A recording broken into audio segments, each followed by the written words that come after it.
discussing with you a very emotional subject. I don't know whether I'll be able to express myself properly because as I am talking this to you, I myself am feeling emotionally very overwhelmed.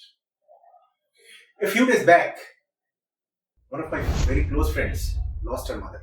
The only thing that she said to me, Dipanjan, I know you are very busy in your practice, in your academics, but if time permits, spend some time with your parents. They are here for only a few more years. After a certain time, even if you want them to be with you, you will not be able to get them back.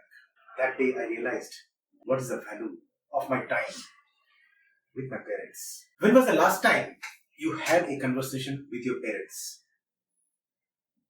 Not about the groceries, what you are going to buy, or when is the next doctor visit, but a real conversation, heart to heart. I had always said that I will do it someday, but that someday I keep deferring and doesn't come. So today I want to share with you the 5 things that I shall be discussing with my parents, and you can discuss them if you like. These aren't just words, they have real healing powers, healing your own heart, mind, and soul. First of all, I'd like to know more about them. Tell me more about your life. I want to know. Our parents have loads of memories and we can learn a lot from them. We can ask them about their childhood, their growing up, how they met each other, how their first job was, how they traveled the difficult phases of their lives. You will see their faces light up and you will rediscover your own roots, your own reasons for resilience in this world. Memory is immortality, and every story that they tell us will keep them alive. Next thing, I'd like to know from my parents how they are really feeling. Most people don't complain.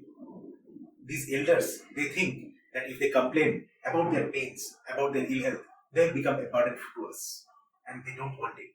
So it's our duty, my duty as well, to ask them, how are you really feeling?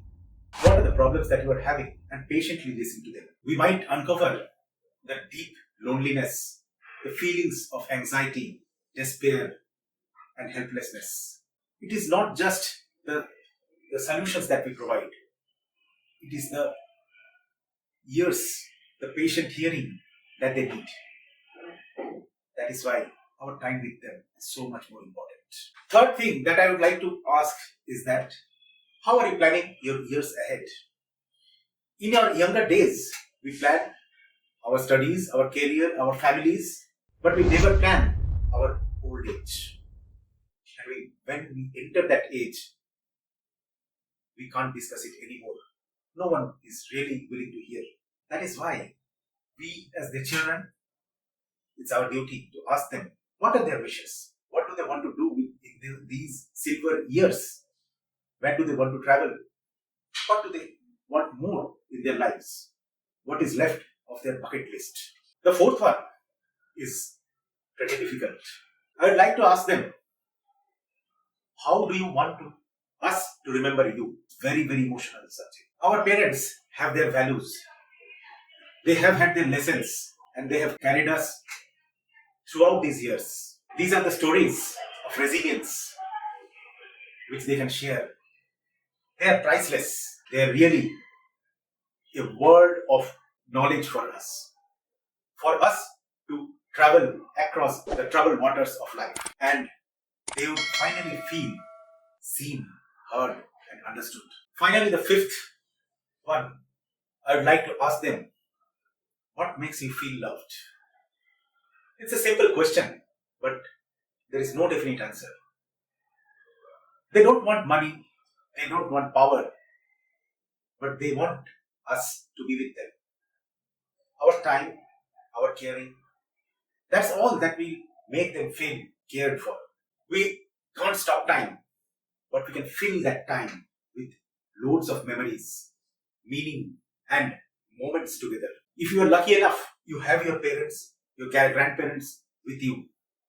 Use this time Even if a little bit you spend with them will make them happy and make you much more reasonable and resilient to travel this world with peace, with knowledge, with growth. With these words, I sign off. Leave your comments below.